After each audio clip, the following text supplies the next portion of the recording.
IAS institute నిర్వహిస్తున్న all India scholarship exam pass అవ్వండి. 2 years ఫీజులో 50% మాత్రమే పే చేయండి. మీకు అర్థం కావాలని నేను చెప్తా ఉన్నా. అందుకే ఓడగొట్టుకున్న కాడనే వెతుక్కోవాలి. మీ వెంట బీఆర్ఎస్ ఉంటుంది, మీ వెంట కేసీఆర్ ఉంటాడు. 100% మళ్ళా తెలంగాణ విజయం సాధించాలి, గులాబీ జెండా ఎగిరేయాలి, అద్భుతమైన తెలంగాణను మళ్ళీ సాధించాలి. ఇక బీజేపీ కథ 11 ఏళ్ళ రాజ్యం చేయబట్టి తెలంగాణకు 11 రూపాయలు ఇచ్చిండ్రా.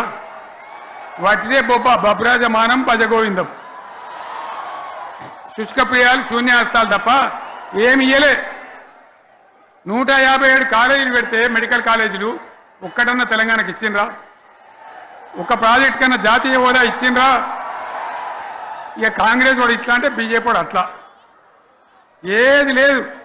ఇక ఉల్టా మనయే ఖమ్మంలో 7 మండలాలు గుంజుకున్నారు, సీలేరు ప్రాజెక్టు గుంజుకున్నారు. నరేంద్ర మోడీ మాట్లాడతాడు, ఏం మాట్లాడతాడు? తెలంగాణ వచ్చిందిరా అని తెలంగాణలో సంతోషపడితే తల్లిని చంపి బిడ్డను బతికించిండు అంటాడు. ఎన్నోసార్లు అంటాడు, ఒక్కసారి కాదు. ఈ విధంగా అది కూడా మనం వెనకొచ్చేది కాదు. ఈ సందర్భంలో ఒక మాట బీజేపీ అంటే నాకు జ్ఞాపకం వచ్చింది. ఇవాళ కేంద్ర ప్రభుత్వం కగార్ అనే ఆపరేషన్ పేరు మీద ఛత్తీస్గఢ్లో యువకులను గిరిజనులను ఊచకోత పోతా ఉన్నారు. అది ధర్మం కాదు. వీళ్ళు ఏమవుతున్నది, నక్సలైట్లు ప్రతిపాదన పెడుతున్నారు. మేము ప్రభుత్వం దగ్గరకు వచ్చి చర్చలు చేయడానికి సిద్ధంగా ఉన్నాము అంటున్నారు. నేను కోరుతా ఉన్న కేంద్ర ప్రభుత్వాన్ని, బలమున్నది కదా అని చంపుకుంటా పోవుడు కాదు, అది ప్రజాస్వామ్యం కాదు. ఆపరేషన్ కగార్ వెంటనే ఆపేయండి.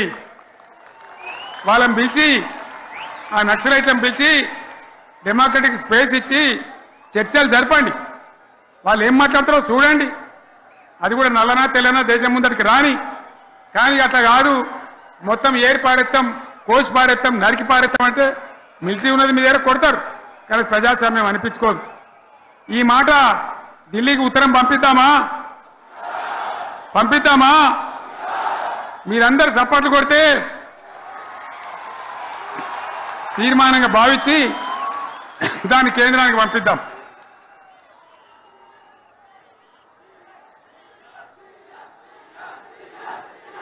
ఇక్కడ 30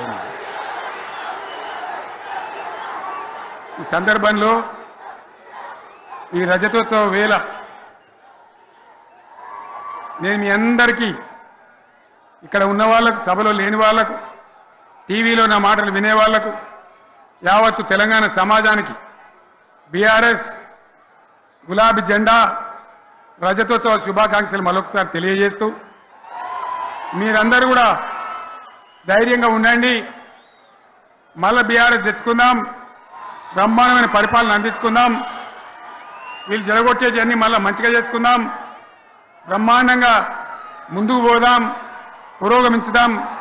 ఒక అద్భుతమైన తెలంగాణ, ప్రతి వ్యక్తి ముఖంలో చిరునవ్వులు చిందించే తెలంగాణ తయారు చేసుకుందామని చెప్పి మీ అందరికీ మనవి చేస్తూ, ఇంత పెద్ద ఎత్తున ఈ సభకు గవర్నమెంట్ వచ్చిన ఏడాది నరలోనే మీరు కదిలి వచ్చిందంటే మీరు కూడా ఒక నిర్ణయానికి వచ్చినట్టు కనబడుతూనే ఉంది. ఓట్లు ఎప్పుడు వస్తాయని చూస్తాను. నేను ఇంకో మాట చెప్పాలి, ముఖ్యమైన మాట ఏంటంటే, వీళ్ళు అక్కడిక్కడ ఎందుకైనా మీరు లేచొచ్చిండ్రు ఫోటోల కోసం.